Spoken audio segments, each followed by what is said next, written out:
podcast. We are here today to celebrate a win, a comprehensive win as well, against Rochdale yesterday for us, but it'll be 2 days ago for you, provided we get up on Monday morning on time, which has been a struggle recently for our poor producer, Sean. I am joined today by Nick Barnes. How are you? Very good, especially on the back of that win. Yeah, did you have a good night last night? Just makes all the difference. It does make all the difference, winning games. And that's why it's been so tortuous the last few years, losing games week after week. And it does affect your weekend. I mean, there's no question. Whatever walk of life. Does it affect you though? And do you get in, because it's work for you essentially? And I know it might be horrible to put it that way, but that's what it is. Does it affect you in that kind of way? Oh yeah, definitely. If you speak to Gary Bennett as well, or anybody else who works in the press, the media, it does affect you because losing games means automatically you've got a negative sort of down after the game when you talk to the manager, when you talk to players, and more so if it's an away game and you've got 3 hours, 4 hours in a car coming back and you're just on a low, on a down, and there is a tangible different sense of mood when you get in the car and it's been a win, which has been this season, going to Gillingham and winning, and going to Wimbledon and winning, although it's on the train, just the mood, you just feel so much better. You just the whole weekend feels good, and you know that when you go back into work the following week, you're going in on a positive, rather than, oh, here we go again, and looking forward to next week. Oh, the manager. Ooh. You speak to obviously all the players' management as well, so it's obviously helpful when you see it is. wins. But the players, they'll come out and feel happier about doing the interviews after the game. The manager's obviously in a better mood if they've won the game. Although actually, funny thing is over the years, it's often easier to interview a manager after a defeat than it is a win, because after a defeat, there's generally more to talk about. After a win, it all becomes sometimes a bit too sort of happy, and well, what do you ask about? You don't want to criticise anything because you just won, but you feel sometimes you have to. Well, okay, yes, you've won 4-1, but were you happy with that, or were you happy because otherwise the interview would last about 30 seconds. Yeah, because normally the line is often like negative, isn't it? And sort of. Well, it's difficult because we can often be accused after a win of being negative. But it's only because if you want an interview with whoever, sometimes you have to ask a question which appears to be a negative, but it's only to get the manager or the player talking about that episode. Yeah. So, yes, sometimes it's easier to talk it's easier to talk to the manager after a defeat, but not the players, strangely. But I think that's probably because the players are genuinely, they are really down and they don't really want to talk about it. Whereas the manager, if they've lost, is generally, yes, down, but angry. Yeah. For whatever reason. So you actually generate a lot more from the manager in that position. Managers, I suppose, always know they have to speak as well. Players, it's like a case of pick one, whoever goes and imagine the last couple of years when it's defeat after defeat, trying to, get the players out and want to talk about it. I mean, so all credit to those that used to come out. We used to, I remember we used to talk about having dependables, like Phil Bardsley was one, and Danny Collins back in the day. There's certain players that would come out, actually, whatever the circumstances, and all credit to them for doing that, and would talk. Others disappeared and you never saw them for, from week to week. It's funny because yesterday was like important for me because it was my 3-year anniversary with my girlfriend, so I needed a positive result. Otherwise, I bet you did. I would have been like, I had a face like a slapped arse all night if not. So it was big for me because I was like, that means I can enjoy my evening. But it does, doesn't it? I mean, it clearly does. I mean, I think it's human nature. If you've gone along and enjoyed the game and it's a win, I don't think it matters whether you're working or whether you're there as a spectator. You feel better for it. I think we got beat up Burton obviously last week, and then this week, leading up to the game this weekend, I wasn't like drinking in the content as much. I wasn't checking websites and reading stuff about the games and the press conferences. I just wasn't interested. It's funny, isn't it, how that just makes all the difference winning games. Burton last week is an example because I thought we'd win at Sunderland. I thought Sunderland would win at Burton. I actually felt going to Burton this time round with that team, looked at it on paper, thought, man for man, it's a better team. I actually felt that, the way they come back at Wimbledon, the way that I thought they were starting to get to grips a little bit with the physicality, and I thought they'll win at Burton. So actually it was really flat after that. Even in the game, I thought when Maguire scored, we're going to get back in here, and it went flat again. It sort of levelled out. So that was a downer. Actually, it was a bit of a. Do you think it's going to be like a watershed moment? Do you think that'll be the game we'll look back and we'll go, yeah, you know what, we got beat then. That's where we're, clicked. I remember, I don't know if you remember this, but I remember we played Reading in 04-05. Had a really bad start that year as well in the McCarthy. And we went away to Reading, played really well, but we got beat that day. And that was sort of the game Mick McCarthy picked out as that's when it started to get right. Do you think Burton at the weekend was maybe the one where they got that kick up the arse and went, well, actually, we need to, work, and that's why it was such a positive reaction this week? Could be, because I spoke to Tom Flanagan yesterday after the game, and he said you might have noticed we were in the dressing room longer than we normally are, and that was clearly because Jack Ross was reading them the riot act. Mm-hmm. And he says the players don't like that. We don't like it. We don't want to be in that position again. It was made fairly clear to us. It was poor, and we hadn't worked hard enough. Basically, was what Tom Flanagan said. And if you're going to win games in this division, and he knows more than most because he's been at Burton, who ironically, Burton are probably the classic example of a team who've adapted to playing in League One and adapted to life in the Championship, and perhaps arguably were unlucky to get relegated from the Championship. They were safe, weren't they? Until the last and I think part of it is, I think there's anecdotally there's a story about the Burton directors didn't want to stay up because it meant they had to spend £500,000 on putting seats in, and they couldn't afford it, which is understandable. But the point I was making about Burton is they've got a mindset about how to be physical and how to play in that league, and they work hard. And that was what Jack Ross was so angry about. If you're going to get results in this league, you've got to work hard. Alex is here now. He was late, not on time, 50 minutes late. Alex, what's your excuse? My excuse is that the Metro was delayed, a very common excuse banded around in the Northeast, but always applicable, always valid, and I'm going to use it. Have to blame the public transport. You couldn't just admit your own mistakes. We are not an excuse community. No. Like a poor workman, I'm blaming my tools. Yeah, fair play. Okay, well, the introduction kind of didn't really touch on the game this weekend, but we will now. I'll run through the lineup. So start McLaughlin and Nets, and it was very clearly a lopsided 3-5-2 yesterday, I thought. Flanagan, lopsided, yeah. Flanagan, Baldwin, Louvens, kind of the three centre-backs, with Denver Hume playing in this full-back kind of role. Then Katz, McGeoch centre mid, Maguire, Honeyman, Gooch, and then Madger up front. Madger opened the scoring with a brilliant header, brilliant cross by Maguire as well. Then Gooch got himself a penalty after, again, good work from Maguire and Madger, and then he scored it. Madger made it 3-0 before half-time with a good finish. Nice touch and got his snapshot away in typical Madger style. And then Gooch got the goal of the game with a really good goal. In the second half to make it 4-0, and then Matty Doan had to ruin that clean sheet dream for poor John McLaughlin, who had earned it as well. And the game finished 4-1. Mistake from Jack Baldwin as well, must be said, for that one. Probably the first one he's made in a Sunderland shirt. So, let's dive straight into it, the meat of the game. What do we make of, I suppose, the shape we'll start with? Lopsided 3-5-2. What do you make of it? Well, it clearly works for Jack Ross. After Burton last week and going to 4-4-2, there are a lot of aspects of that Burton game. We were talking before about not working hard. I think Sinclair just didn't fit him, that formation at all at Burton, and so on. There are a lot of things you can pick out. Not having Maguire in the starting lineup, and good reasons for him not being there after the sort of previous few games. So there are a lot of things that conspire, but I think it was almost inevitable that Jack Ross was going to go back to his tried and tested formation against Rochdale. And I think he was also mindful, because he'd spoken about it or alluded to it in the build-up to the size of Rochdale's front men.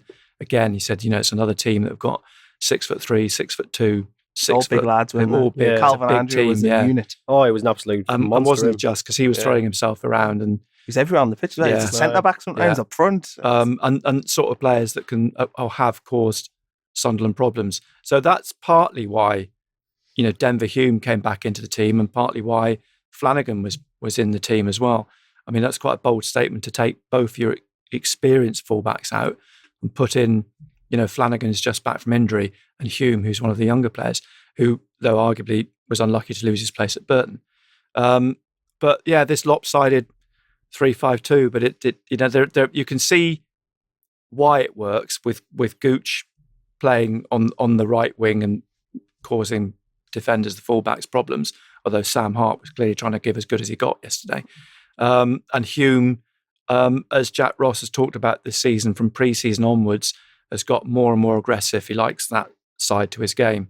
And I think we saw that yesterday. He's positive, he likes to get forwards, and he's quite capable of taking on the physical side of the game as well.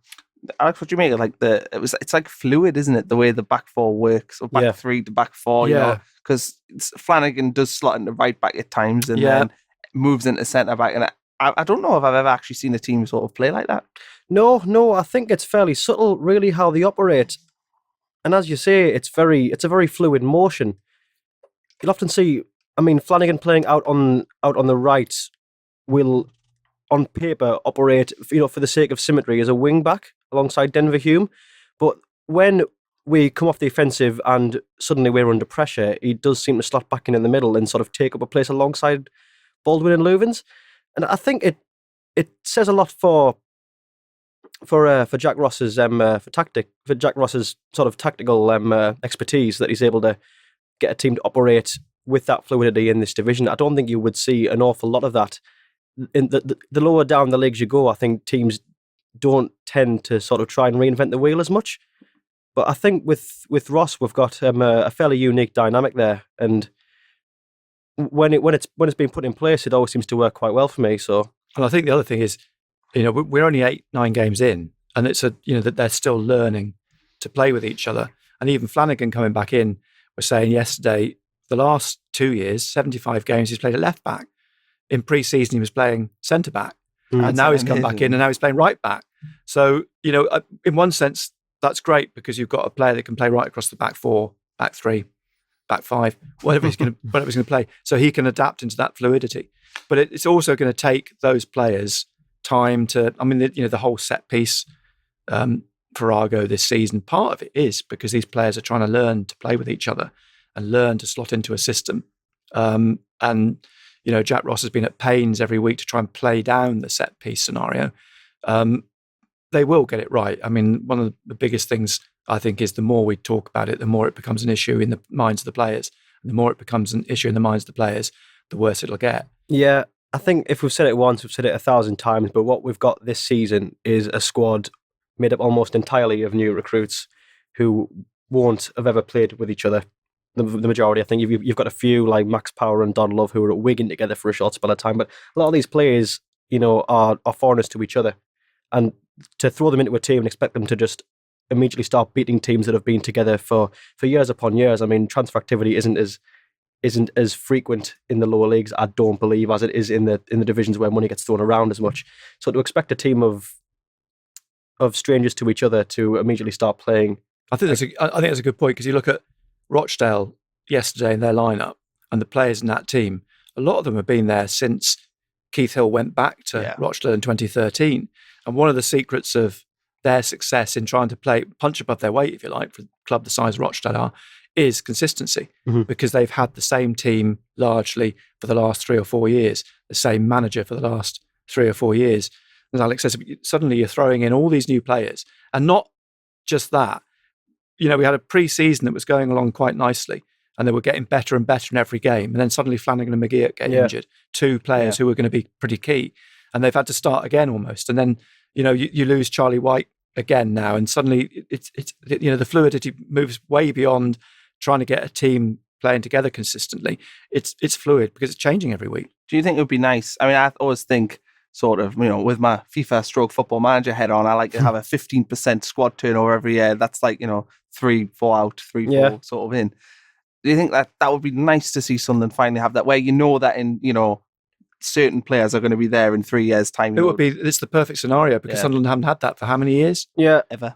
I mean, you in think my life, that every summer. I mean, one of the reasons, I mean, dare I mention the name David Moyes, but one of the reasons Everton was so successful is because if you looked at their start of every season, they barely changed the squad. They might bring in 1 or 2 buys, and they might bring in a couple of loans, but Everton's squad stayed pretty stable. Yeah, and they wouldn't spend an awful for 10 lot, years. Would they? No, they wouldn't. And that was one of the reasons Everton did well. And I think, it comes back to consistency again now. I mean, it's interesting that Flanagan said after the game yesterday, to get out of League One, Sunderland might have to use 30 players, which I think is an extraordinary number of players. But he may well be right. But then you look at a team like Burton, who got out of League One, probably using only 18. Yeah. it is an interesting. So I mean, it's weird for us as well because it's so uncharted territory. This level for the fans, like we just don't know what to expect. We played games, we played Rochdale yesterday, and you just don't know what every team's going to Yeah, bring. I think I quite enjoy. Well, I was chatting to Phil Smith from the Sunderland Echo about this yesterday in the build-up, and that's a minute while Phil said, "Look, don't get me wrong, I'd love to be back in the Premier League. I'd like to be going to watch Hazard and going to watch whoever." There is something unique about being in League One. It's throwing up new grounds, it's throwing up new teams, it's throwing up new challenges. It's fascinating, and if you're a football fan, it's absolutely brilliant because it's so much new territory, and we've not got sucked into the same old every week. And Jack Ross talks about it as well. For him, it's a brand new challenge because he's come out of Scotland where you played teams 4 times a season, and now he's got to get around. The fact that he's only playing them twice a season, that sets up new challenges for him. From one week to the next, he can say, I mean, he is obsessive about his research and his preparation. But even he says you can do all. I mean, he funnily enough, told us a story in the week about Nigel Clough, and this is the difference between maybe managing in the Championship or the Premier League and managing at this level. You do all this preparation, you do all this research. You turn up at Burton and Nigel Clough turns up and says, "I've got to leave late because I've got to walk the dog," and throws everything out the window because he just sort of seems to pull it all together in the space of a day or so because he's so used to that level of football. Yeah, it's funny really with Jack Ross sort of delving into uncharted territory. In the Scottish leagues, the Scottish Premier League, as an example, you've only got 12 teams in there, don't you? And you're playing those teams 4 times a year. Everyone's going to know everyone. And even in the entire the Scottish Football League pyramid, there aren't that many teams compared to what they are in the Premier League. So the teams that are dropping in and out of the Scottish Premier League, the Championship, and maybe even the Scottish League One, a lot of them will know each other just because of the sheer frequency of them playing each other. But when Jack Ross comes to Sunderland and plays in the English League One, he's managing a Sunderland side who are playing a lot of teams only twice a season, and a lot of which were playing for the first time ever. I mean, Fleetwood, Rochdale, Accrington Stanley, those are just 3 of God knows how many that were playing for the first time in the league. So I think, just as the players are a bunch of strangers to each other, Jack Ross is a stranger to this division. So there's an awful lot of wholesale change going on at Sunderland. Yeah, not just Jack Ross, James Fowler, John Potter. I mean, they're all strangers to English football. And as much as you like to say, you working in Scotland, and he's spent his whole career, bar that season at Hartlepool, immersed in Scottish football, and suddenly he's had to start again, learning about English football. And we are all learning about, League One because how many people, how many fans, how many press, when you go to a game on a Saturday, actually recognise any of the names on the team sheets now. They're all pretty much, there's the I recognise maybe one person a week. Exactly, generally 2 or 3 maybe. How do you prep for that? Because obviously I've seen your massive, you're famous for your prep. But how do you prep for that, this weekend against Rochdale? I mean, because you must have to watch a lot of you do a lot more. I think you do a lot more prep. You do a lot more research into the individual players and their background and where they come from. There's little things, even like last week at Burton, that Andy Cole's son, Devante Cole, was on the bench, and it's easy sometimes to miss those players because there are so many new names that even if they've got this, I noticed that Zach Clough was on loan at Rochdale, though he didn't feature. But I remember doing the research into Zach Clough, and he's no relation to Brian Clough at all last season. But you do tend to be a little bit more, you immerse yourself a little bit more in it just to try and find out a bit more about some of those players. And there are quite a few, and Rochdale had a few yesterday that, have come through Man United or Liverpool Academy or, or youth players at Premier League clubs. But it's actually, in many ways, more interesting because you did become a bit blasé about the Premier League, and because you knew all the players. You can't avoid knowing about them because they're everywhere. Now you have to work a bit harder to find out a bit more about them and what their backgrounds are. And and I thought actually quite interested in the build up to the game yesterday. Ian Henderson, getting the hat trick, and looking at Ian Henderson. Actually, Ian Henderson was a player I had heard of, and I think most people probably would have done because he's been around for quite a long time. Calvin Andrew was another one that's been around quite a long time. But like you're saying, there's only 2 or 3 generally week in, week out that are players that you know about, and they're certainly not household names. No. I think another thing I would like to touch on is, Jack Ross doing a good job. That if he does do a good job this year at Sunderland, is he somebody who is sort of in it for the long haul? Do you think the project, or do you think his head could get turned at any point? I mean, you'll have more experience than what we have, but it's something I've never really thought about until right now, and I thought I would throw it out there No, a point. it was a good one because it's a conversation we have had about him because we've been speaking in past weeks about Celtic because he's a Celtic fan, and you then start thinking, well, what if the Celtic job became available? Brendan Rodgers is someone who highly recommended Jack Ross, so there is that link. But I think Jack Ross in the last week or so has talked about his ambitions and the fact that he moved here for a very good reason, and that it's a big club. I think Jack Ross wants to see this project, if you like, through. I think he would feel that if he's going to make a name for himself, he's at the perfect club to do it. I think back, it's funny because you look back now to when Roy Keane left and when he wrote the second autobiography, and in that he wrote about how he regretted leaving because actually he had the perfect job on a plate and he was foolish to throw it away, really. And I think Jack Ross is of the similar ilk in thinking, look, I've got the big job here. If I get this team, and he's ambitious, he wants to get them out of the first attempt. If he gets them out of League One, he's then managing a big club in the Championship, and he's only that's one promotion away from the Premier League. I think he's ambitious enough to want to take this club into the Premier League and make a name for himself. Yeah, he must be able to see that once this club is back in the Championship, we're only one Satori-sized investor away from competing for a spot in the Premier League. And then once you're in the Premier League, God knows where you can go from there. Really, there's in English football, I think this is the best country to play football because this is the country with the most limitless sky of any country in the world for playing it. I think if the Celtic job came up while Ross was midway through a Championship magic carpet ride, let's say, if we're gonna be all sort of fantastical with it, if he was offered the Celtic job, then really he's being offered a ceiling. He's being offered the top of the Scottish Premier League. And, this is no disrespect to that football pyramid.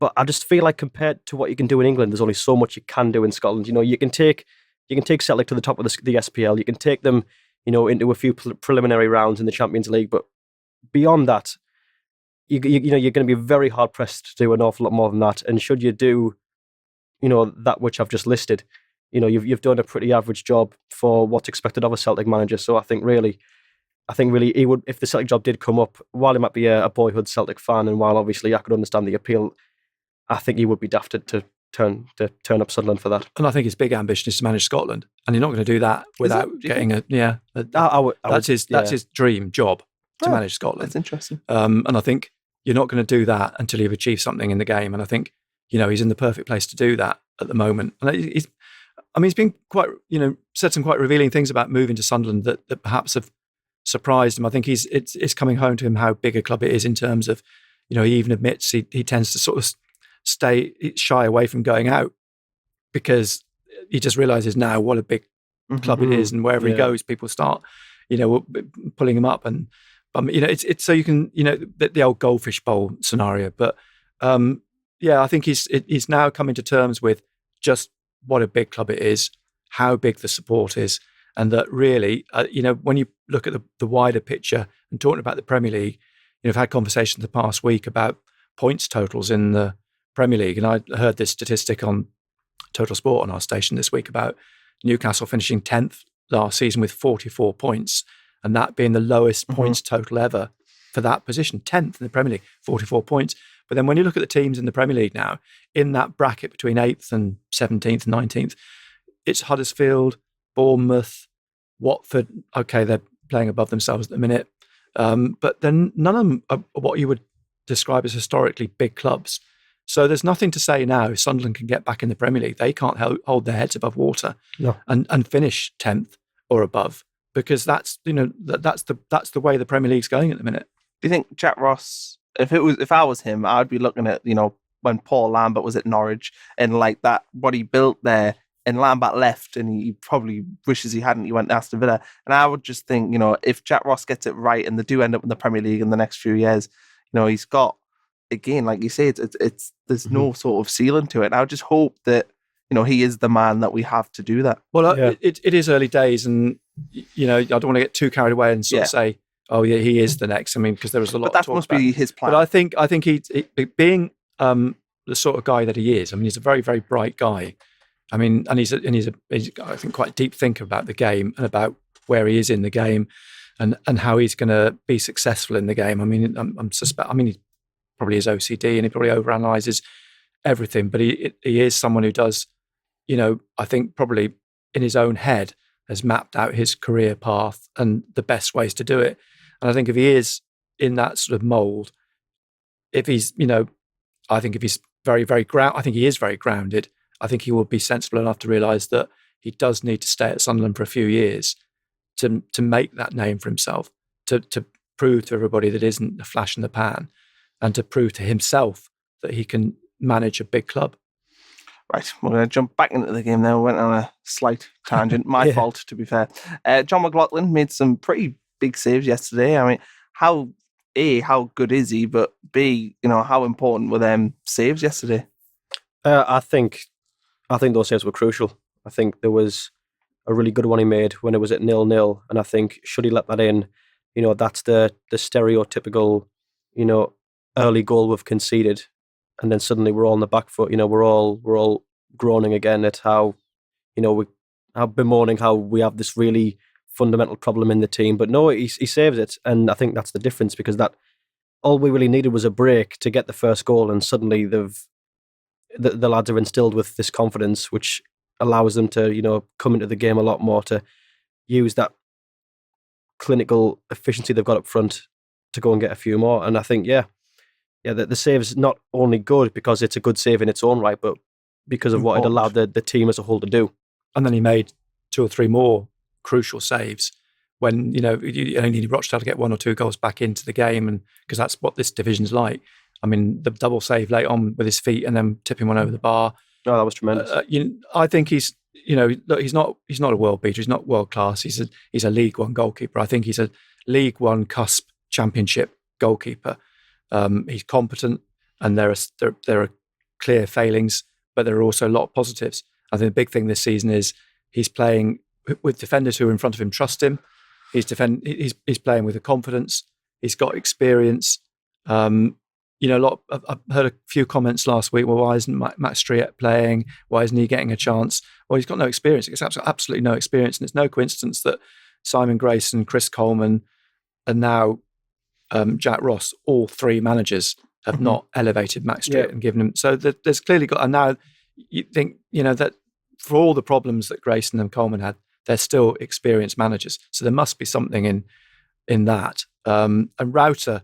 Lots of people say, well, he's an awful keeper. Well, I think you've got to take that. You've got to isolate last season, because there were so many problems last season in that playing squad that Steele and Router and Lee Camp ultimately suffered from it. The lack of confidence at the back in general was quite infectious, really. Yeah. I think the team were leaking goals. The fans were already frustrated from last season, to the point where once we started conceding again, there wasn't much patience to be reaccumulated over the summer. So once they would just start conceding again, the fans would be right back on the team's, rightly or wrongly, the fans will be right back on the team's case if they weren't playing well.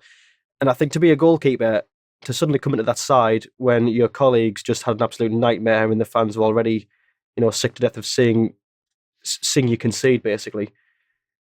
It's no surprise really that, it would start badly just from the lack of confidence that would have been instilled from him from Steele. And he's also part of that. We were talking earlier about, it's a new team. He's part of it. Mm-hmm. You can't isolate McLaughlin from all the other new faces. He's a new face himself. He's got to, the players in front of him got to learn about him, and that's all part of that defensive. I mean, I looked at the table this morning. At home, was it 19 scored and 10 conceded or something? It's not. When you look at Peterborough at the top, they've scored more goals, but it's still relatively the same balance: 24 scored, 11 conceded. Mm-hmm. So we'll have Peterborough top, Sunderland third, and that's your ratio. I think that, it proves that something's going right at the back. We've touched a little bit on the defensive ball, but I want to talk particularly about Flanagan. Obviously, it was his first start yesterday. I think a lot of people were kind of clamouring to see him in there because of how poor we've been sort of from set pieces, and thought he'd help there. But what were our thoughts, on his performance yesterday? I thought he was pretty solid. I like him. I liked him in pre-season. I'm surprised he didn't go in at Burton last week. Too. But I think Ross must have had reasons for that, possibly because he'd only just come back. And he has tended to sort of trust the more experienced players ahead of some of the younger ones or the new ones. But I think Flanagan does offer you something on that right-hand side. I think, he's got a bit of that athleticism about him. He's got height, and he does like to get forward. I thought he was unlucky not to score when he came on the other week at home. And so I think then, I'd be interested to see now the team that's picked against Coventry, because it's very difficult in my mind to change a winning team. But there is a one, and we're bound to come on to it. There is another aspect to next week, and that's obviously Max Power. Yeah. But he's the two players. I see that's coming up. Yeah, he's coming up. So Flanagan first, and then we'll Denver Hume as well. So do you want to start with Flanagan, Alex, and then Flanagan Hume afterwards? Yeah, I thought, like Nick said, I thought Flanagan had a good game. I think I've seen nothing so far to suggest he's not a good signing. Every game he played in pre-season, he looked assured. When he's filled in at right back, a position that he's not going to be naturally adept in, but he's done a good job in spite of that. Certainly a better job than Matthews, who is, a natural right back. So yeah, I'm happy with how he's been doing. And Denver Hume, I can understand why he was dropped last week. I think if you have the option of playing either, former Premier League and Costa Rican international Brian Oviedo in his natural position, or young Denver Hume, I think you are going to go with Oviedo. Normally, I think most people would choose Oviedo there. There's no other reason, taking them both at face value, there's no reason not to choose Oviedo. But obviously he didn't have the best of games against Burton, and it was the right call to give Denver Hume his chance. I think Hume's in a position where should Brian have ever been underperforming or not looking as good as maybe his reputation would suggest, I think it would be right to throw Hume in. I think it'd be right to give him a chance as soon as a chance could plausibly be available. And fair play to him, he took it. He was great going forward. He offered plenty of pace. Gave Rochdale all kinds of problems on the left-hand side in conjunction with Maguire. And I'm totally safe in the knowledge that he, will be a competent member of the first team this season. I think happy for him to stick on next week then. Yeah. I think, as you say, there's no reason to change a winning team. He's played well. There'd be no reason to drop him for a player that lost his place because he wasn't playing that well. Yeah, fair play. One last thing on Flanagan as well. I think he's like the mix of Louvens and Baldwin, isn't he? Like, Louvens is just heading in like long legs, isn't he? But Baldwin's a brilliant footballer. Yeah. And I think Flanagan's a reads nice the mix. game really well. I mean, Baldwin's one of the big things about Baldwin is his reading of the game. I mean, he just seems to have that sixth sense. And I think, going back to Hume, I agree everything that's said about him. And I think one of the reasons, last week, Jack Ross would admit, he made mistakes. I think one of the reasons about Oviedo was he clearly said he was fine having returned from South Korea, and he clearly wasn't. And Jack Ross did sort of say about the selection at Burton and then the dropping of the fullbacks that no one's immune from. If you don't play well, you're not immune from being dropped. That was a clear allusion to the fact that Matthews and Oviedo hadn't played well. Mm-hmm. So Hume was, back in by right, and I don't think he did anything wrong yesterday that now sees him dropped again and Oviedo back in. I think Oviedo just has to bite the bullet and hope he gets back in, because I think, Hume was positive yesterday. There were a couple of times he made runs into the penalty area, which I thought were superb. And that's what you're looking for at the moment. So I think Ross has got a couple of big decisions to make next week. Yeah. Well, the other big decision, Max Power, the elephant in the room, I suppose.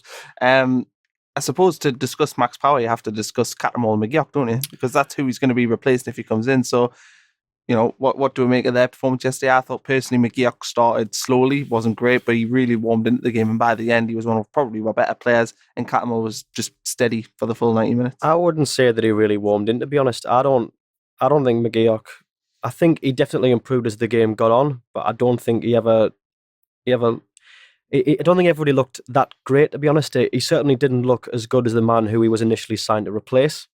I think McGeoch was brought in to basically be a Cattermole with better legs. But Cattermole yesterday had a very good game. And I think if you're going to drop either of those two next week, you're going to drop McGeoch. Nick? I'm in a real dilemma with McGeoch, because in pre-season I thought it was brilliant. I thought it was the best player in the squad in pre-season. And that injury at Middlesbrough completely took the wind out of everything. And since he's come back, we just haven't seen anything like the McGeoch we saw in pre-season. So that my dilemma is, we know there's a player there. We know there's going to be a player that could be player of the season. So what do? Do you persevere and you keep him in the team in the hope that he finds that form again and it comes back to him? Or are you ruthless as a manager and say, look, Max Power, is there a correlation with the fact that we've not played very well against Oxford, Fleetwood and Burton? And those are the 3 games that Power have been suspended. Do we bring Power back in next to Catamol and drop McGeoch? Or do we persevere with McGeoch because we've won 4-1 and he's part of the team that won 4-1? I don't know, because personally, I think Power's got to come back into the team. Okay. Because for those reasons just said, they didn't play very well when he's not in the team. How about play a little bit devil's advocate here? Who's to say that we'll have to drop either? Well, we're going to come on to Honeyman, aren't we? Yeah. So Honeyman, personally, big fan of Honeyman. I'm putting my disclaimer out straight away, but I am going to be devil's advocate on him. Yesterday, the least impressive of the 3. Fair to say. I don't disagree, and I think the dilemma, and here's the dilemma again, but I think the problem, what Jack Ross has done is made a rod for his own back by making Honeyman captain. But I think what he'll do is, ultimately, what's going to happen is, if we agree that Power's got to come back in, and we know that Honeyman's probably not going to get dropped because he's captain and he gives an energy. Do you think Ross is that committed? The captain's like that important a role from where, because that almost suggests he's undroppable, which I don't think. No player's undroppable. I think he's wise enough to know that. But I think he's also made such a staunch defence of Honeyman in the last couple of weeks that he probably. I mean, and there are assets to Honeyman: his energy, his work rate, his enthusiasm, but basically the fact he does like to get forward and get in the box. But I think if Ross is going to accommodate Power, it'll be one of Catamol or McGeoch that makes way. Yeah. I don't think Honeyman was the worst of the midfield 3. No, I mean of the 3 attack midfielders. So Maguire, Gooch. Well, Maguire's undroppable after yesterday. Yeah, and I think Gooch is the same. And Gooch is the same. Yeah. I just think, I mean, personally, I wouldn't drop Honeyman, but I don't want to drop McGeoch because I feel like he needs the game time to get there, and he was part of the team last week. You don't want to drop Catamol because he's been playing well. The only thing you could say with Catamol, I suppose, is he has probably played the most of our midfielders. Could you put it off as a rest? See, this is the other thing, because you've got Coventry, Peterborough, Bradford coming up in the space of how many days. There is an opportunity to Jack Ross say, look, the age that Catamol is, yes, he's doing this, but we need to manage him. And that might be another way to accommodate. Yeah, if quote unquote his legs have gone, then he would surely benefit from taking 1 game out of how many he's played in a row to recuperate while Max Power gets his chance to come back into the team. I think that just logically, I think that makes the most sense, really. But it only really makes sense if you take everything you've heard about Catamol as face value. But I think it'll be interesting, because I think what we'll get at Coventry is more of an idea of how Jack Ross works. Yeah. Because at the minute we're learning about him, he's learning about his team. They've played 9 games in the league. It's not many, there's still 37 to go.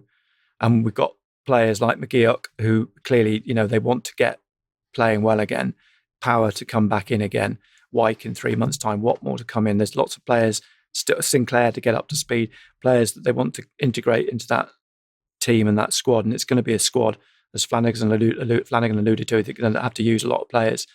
And I think after Coventry, we'll have a better idea about how Jack Ross thinks about who he puts in and for what reasons he puts players in. Yeah, I think what we'll probably see upon at 2 a.m. on. No, not 2 p.m. Sorry, 2 a.m. 2 a.m. Yeah, it'd be a funny time for a game, that wouldn't it? It's probably going to come in the Premier League at some point. Well, if Sky could benefit, I'm sure they would do it. But yeah, no, I'm sure once it comes 11:30 in the morning on Saturday, because it's a lunchtime kickoff in the Coventry. So on the ball, me. Yeah, I think what we'll find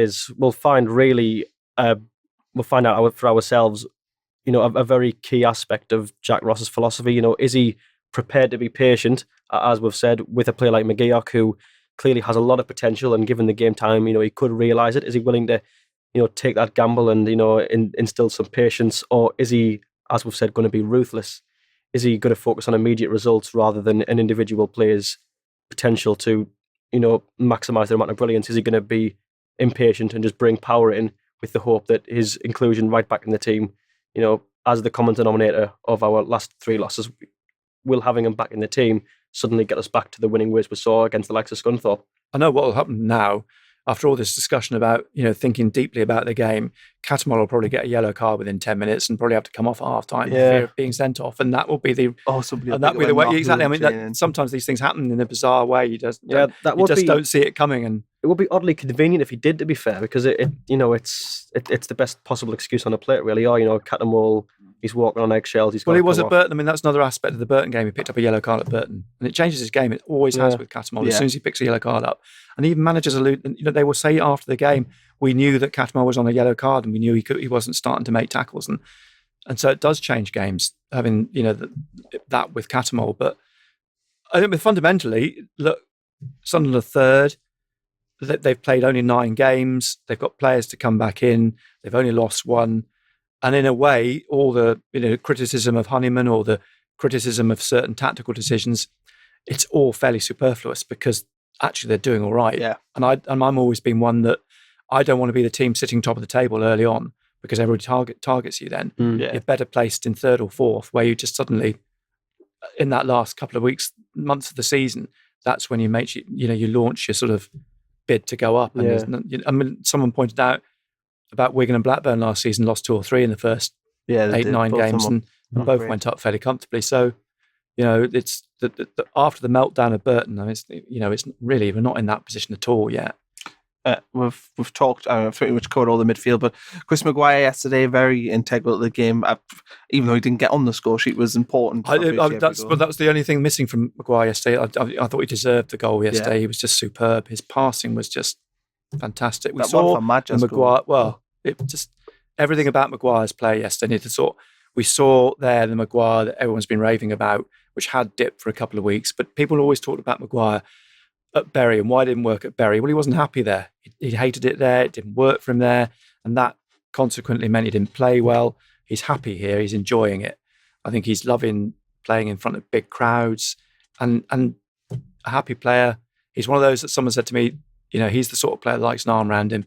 Well, do it. And if that's what's going to produce, if that's what you're going to get, he's going to be an absolute, godsend this season. Yeah. Don't actually you can't really say much more about his performance yesterday. It's probably analysing it too much because he was superb. Well, he was unplayable, I think, at times. I mean, once he got into it's funny, you take that first half hour of the game out, which I thought was very, very poor. As soon as Sunderland scored, the game was over as far as I was concerned. I mean, the extra 2 goals that were almost, they could have scored another 6 or 7 in the game. And Rochdale, I think, were beaten when the first goal went in, I think. Yeah. I want to touch on Gooch as well. 2 goals for him yesterday. And after... Again, he's been maybe not as poor as Maguire, but his performance levels had dipped. And I was actually in the fan zone, and I said that I thought Gooch, just going to pat myself on the back. I said I think Gooch was going to have a good game, and 2 goals, played very well. Was always a thorn in their side, and his second goal was class. I think, Alex, what do you make of Gooch's performance? Yeah, yesterday? that goal was the pick of the bunch yesterday. Definitely, it was a lovely little sort of turn inside. Weaved through the place with his pace and just curled it into the bottom left-hand corner. Had a very good view of it from the east stand. Yeah, I did too. Yeah. That was pretty much behind Tremendous. Just a great game. Another, obviously not quite as good as Maguire, but still a good game from him. I think Maguire's form had dipped quite extremely in the past few weeks, and it's rose now with the same extremity. And I think Gooch is on that trajectory to a lesser extent. I think he drops a bit when the team isn't winning, and I think once the confidence comes back, he comes into it a bit more. And I think Maguire really is a bit more of an extreme version of that with Gooch. I think he's a player whose consistency depends almost entirely on confidence, and I think those 2 wingers are in the same mould, and I think Maguire is a bit more so that than the other, but that's a bit of a tangent, I think. Yeah. And Madger, finally, 2 goals. Madger, well, I like Madger. I liked Madger in the pre-season 2 years ago. I think it was when I thought he was the stronger of the pair between Osoro and Madger when they played. Last year, he would have started last season though. Yeah, it must have been the season before. When he got injured. When he got injured, and he got injured. And in pre-season, I thought I liked him because I thought he was quite physical. And Osoro, I thought, flattered to deceive a little bit. And I always preferred Madger. I'm thinking we're now seeing from Madger, the sort of signs we saw a year or so ago. When you put him on a sixpence with a ball, it's just remarkable what he can do with a ball at his feet. Jack Ross likes him. He says he's got a soft spot for him, and I can see why. I mean, he's quiet, but he thinks and he's knocking on the door and he's demanding to be better and he wants to get better. And there are aspects to the game where I think clearly does need to improve. And I think we can't lose sight. I mean, chatting about Gooch there and chatting about Maguire, I sometimes think watching games, could I see these players in the Championship? Because ultimately, if they do go back up this season, you don't want wholesale changes again, because we've alluded to that. So can you see, who would fit into a Championship team? Will Madger? I think he probably will, because he's only 19. They've got to sort out his contract, of course. Maguire, yeah, if he's happy, he's got the technique and the skill to fit in. Honeyman and Gooch. Gooch, arguably, I think, yes. Honeyman, I'm not sure. I think Honeyman... 8 goals last year, though. Yeah. I honestly thought Honeyman was, good. I don't think he's necessarily going to set the world light, but as a squad player... No, I think you're right. I think that's it. I think he's what we always used to call we'd probably still do a journeyman player. He's not going to set the world alight. But, I mentioned Phil Bardsley earlier. Look, he's not the greatest fullback in the world, but you knew what you're going to get with Phil Bardsley. And I think George Honeyman's, that sort of player, do a job. Do you think Madger, 7 goals now? Are we looking at a player who's going to get 25 goals this season? Or was that, Jack Ross said 20. He said he's got 20 in his locker. And I wouldn't argue against that at the moment. He's playing with confidence. He's playing regularly. You can't see that he's going to get dropped in the next 3 months because there's nothing else really to replace him. Yeah. So that was one reason I've said afterwards, I bet he was furious about it coming off because his hat-trick was then. But then, Jack Ross is absolutely right. He had to be totally pragmatic. He said, you've got to a certain extent wrap him in cotton wool. Can't risk him getting injured. Yeah. Because he will get goals. I think on his current form, he'd be on for 25, but obviously, a striker's form can be quite a volatile thing. He could do great for the next few games, and then he could have a dry spell and he could miss a few.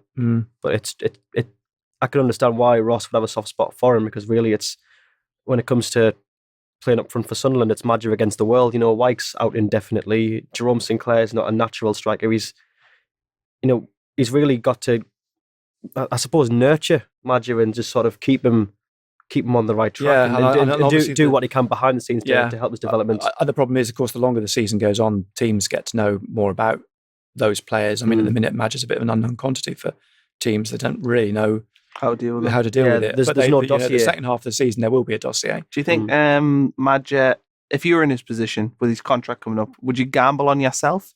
The more he scores, the more his new contract's going to be worth. Or do you, sign it now because you've had that good start? Well, if I was Josh Madger and Jack Ross came and spoke to me and sat me down and sold me the club, I'd sign. But I think, as we've seen this last year or so, agents now are having too big a say, I think, in influencing where players are going. And I think my worry would be that an agent turns Madger's head.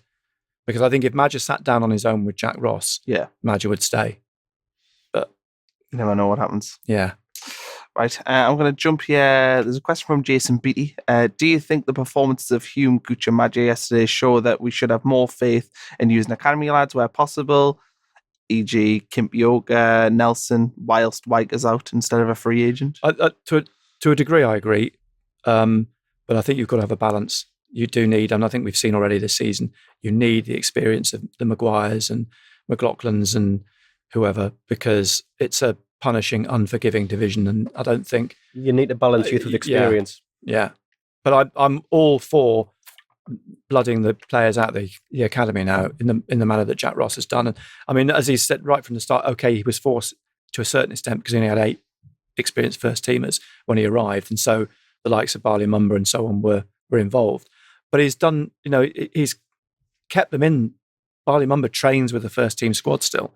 And so on and so on. So he will use them if they're good enough, they're old enough. And I mean, I don't think really Mumba should be starting with the first team now. I think if these lads can be assumed, the academy fringe players who haven't yet joined the ones who are already on the pitch, like Denver Hume and George Honeyman, I think if it can be reasonably assumed that they've got the potential to do something, they should be used sparingly if and when is appropriate. The odd Carabao Cup game, the odd Checker Trade Trophy. You bring them on in a league game when we're already winning fairly comfortably, and just ease them in from there, and gradually build up the significance of the fixtures that they feature in to the point when they become first team players. If you get them on that trajectory, I think that's the best way to blood them. I was very skeptical of Jack Ross's decision to just throw Ballymumba into the first team. I think, while that must do him the world of good for confidence, that kind of thing can backfire. If he had a bad game, it could really do a number on his confidence. But I think that was a decision taken with James Fowler, with the academy coaches, with, it wasn't a unilateral decision by Jack Ross. No. I mean, he's emphasised time and again the duty of care he owes a 16-year-old player in Ballymumba. Oh, I don't think you would have just chucked him in. So I think there is. He is managing Mumba, and he's also managing expectations. But I mean, in the same way, we talk about Duncan Watmore coming back, that will be managed, and they will be ultra cautious about Watmore because of the fear of that injury happening again. And I think that's another thing. Another aspect of the work they're now trying to do with the academy and bringing youngsters through, and they're determined to keep it as a. They want to keep their academy status, which I think largely dependent on going up. But, that is clearly an area that's going to be more and more important, especially when we saw Charlie Methan's programme notes yesterday about the finances of the club.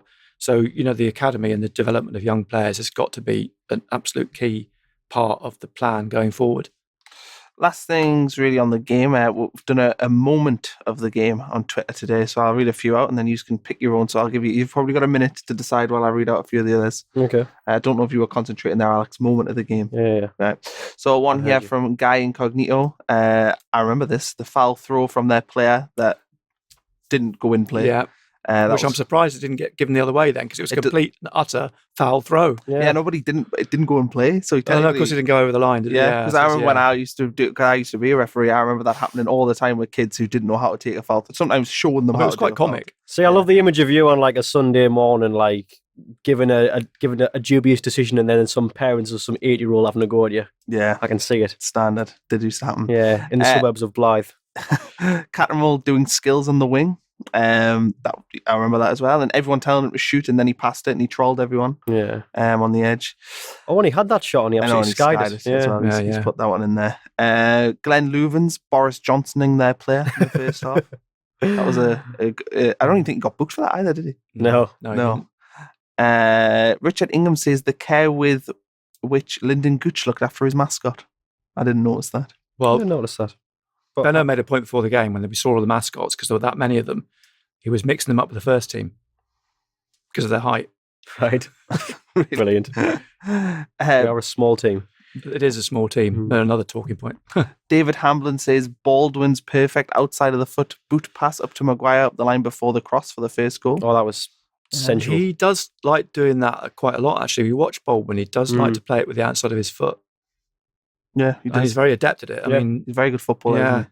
Isn't he? Dominic Carroll says Gooch getting up after being twatted and putting the ball in the back of the net a few minutes later. Oh, that infuriated me. That it was a red card, surely. Yeah, apparently in League One, if you elbow a player square in the temple, that's okay. That's that's minimal contact. We did when we watched it. I mean, because where we are, right in the top of the West Stand, and it happened right on the far side at the foot of the East Stand.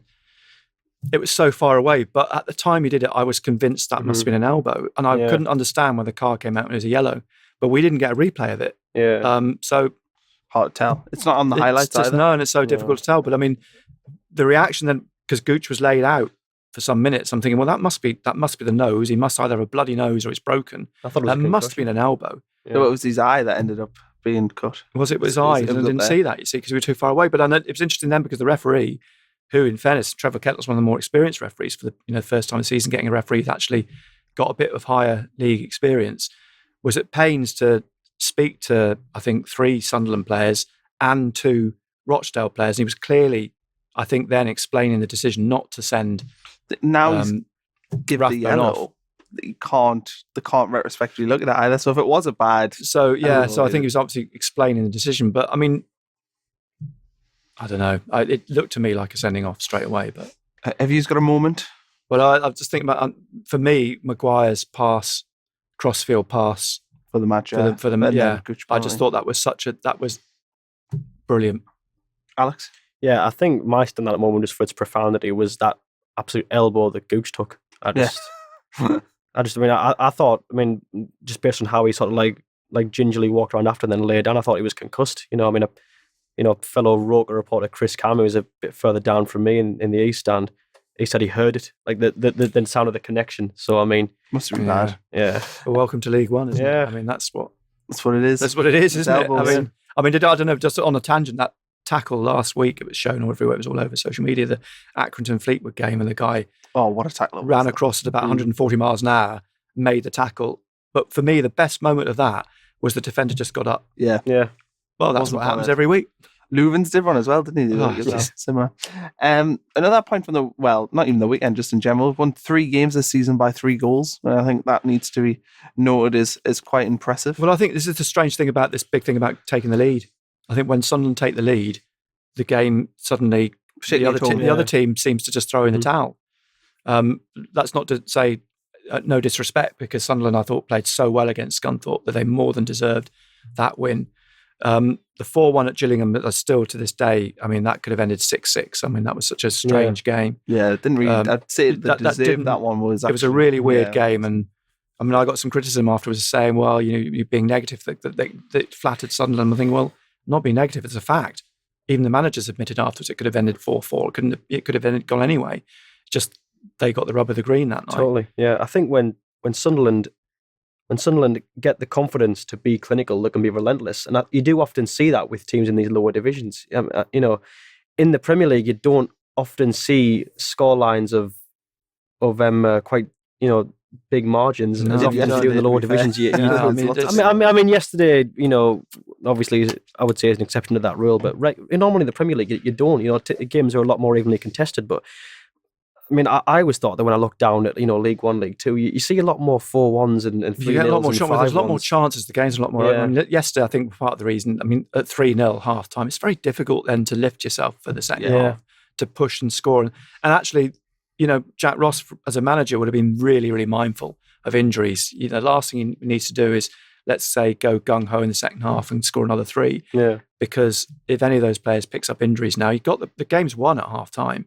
You've just got to manage the second half. Yeah. However poor it might look and however boring it might be, he in the position he is at the minute with the injuries he's got to manage it. Yeah, and I would take 45 minutes of fairly uninspiring football to preserve the squad for the next game. Yeah, makes sense. One of the things I always look at in a squad, a team, is, especially if you're going for promotion, is every 5 games you should pick up 10 points, 3 wins, a draw, and a loss. We're on 18 from 9, so that's in line with that. If we win next weekend, we've got 21 points from 10 games, put with 1 point above that threshold of 20 points. I think that should be the aim for the season. I think Jack Ross looks at it in them sort of sections, or is it just game at a time? He did say previously he used to plan in that, and managers do, don't they, say that take blocks and this is how many points you get from it.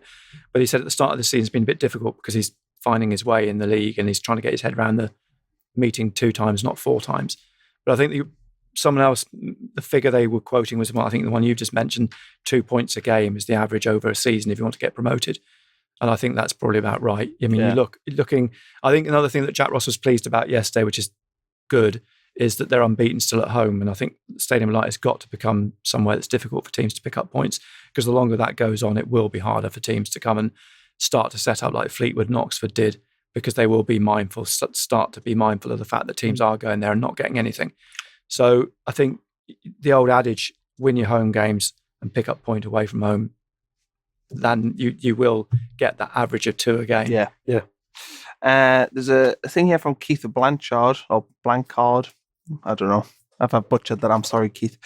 Can they lock the gates and keep everyone in until the end? Now, obviously, that is silly, but it does lead to a wider discussion of yesterday. A lot of people left on about 35 minutes to go into the concourse, and a lot of people are leaving early. I mean, should we just say they pay their money? That's fine. If you want to leave I think early. the season is probably a bit of an exception, because I thought from the start of the season, for the first time, we were seeing people staying to the end. Yeah, Charlton. Charlton obviously was the big one, but I had more of a sense of people staying. I mean, the crowd looked lower yesterday, and it obviously was, but only like a few thousand. But I think when we were saying about that game yesterday, 3-0 at half time, and the way the second half was going, interest was, I think, in a waiver amongst people, and you think the points were in the bag, and I can understand why people did leave. But, I think we had a conversation a few of us last week, about are now being 9 games in, Has it all settled down and people now have got, well, this is where we're at. This is it now. This is where you're at. It's Rochdale and it's Fleetwood and it's League One and it's like the honeymoon period's over. We're all now having to accept that when you get into the winter. I mean, I had a conversation with Tom Flanagan yesterday. I said, it's interesting, isn't it? Back in the Championship and the Premier League, you'd have an international break, you have a weekend off, and everyone's really pleased when the league comes, but we haven't had one. And he says, no. And he says that even the players are feeling that this treadmill is relentless, game after game after game, and more games now because we've got an FA Cup first round, we've got Checkatrade Trophy. And so that it's, when we get into November and December, we're going to see the real League One, I think, and just where this team's going to be.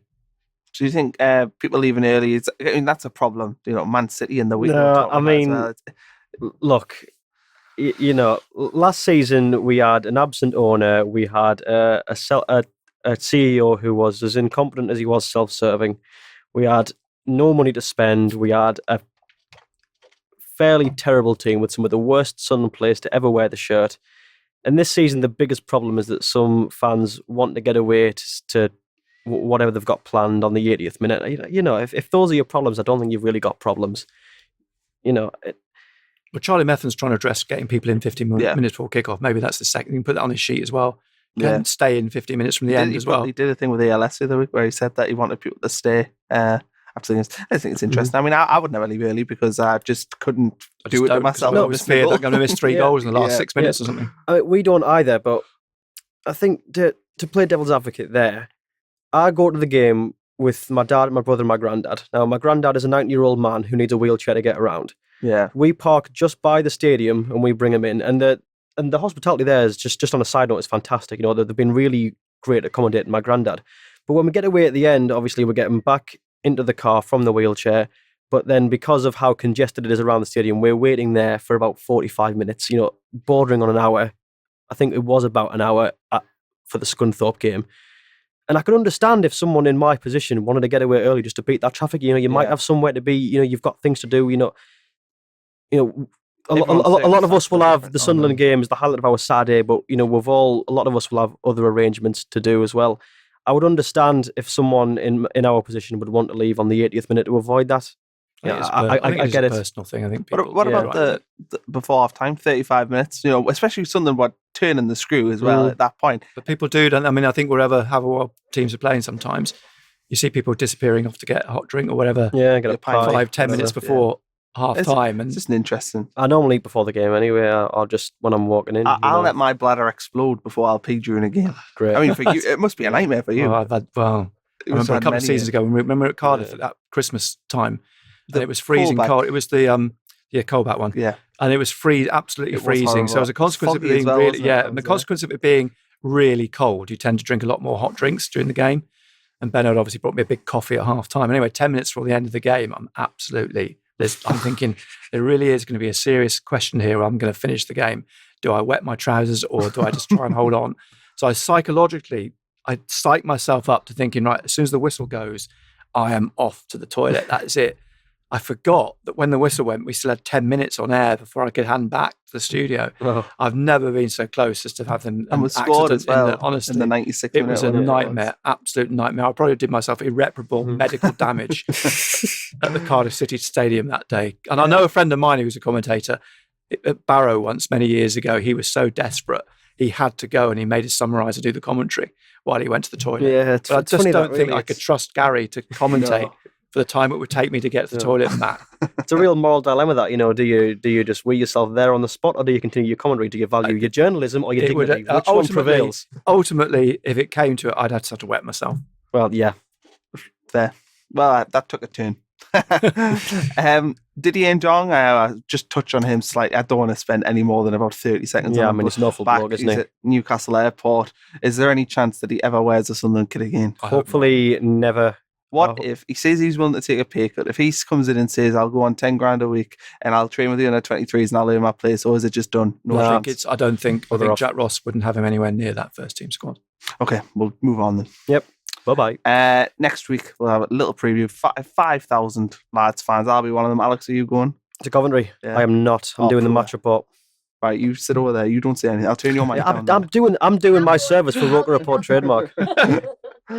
But 5,000 lads fans, that must be good for you, Nick. Brilliant. I mean, I'm actually looking forward to it. I haven't been to the Rico before because when they played pre-season, I was actually on holiday. You would not play then, or is this my first ever game there? Yeah, because I think Niall Quinn, when he was in charge, they played pre-season there. Do we not play 06 or 07? I'm sure I'll play the game. It's certainly. I haven't missed a league game since 2000 and. I'm sure it reopened 2007 season. What's their stadium called now? The Rico Arena. Oh, yeah, well, that was it. That was the same. Yeah, that same. I missed the first couple of games of the season. Oh, did you? So I missed the friendly there, and then I missed the early game of that season. So I've not been to the Rico. So that's that's a new ground for me. So that's good. Yeah. B, Coventry having a woeful form at the moment.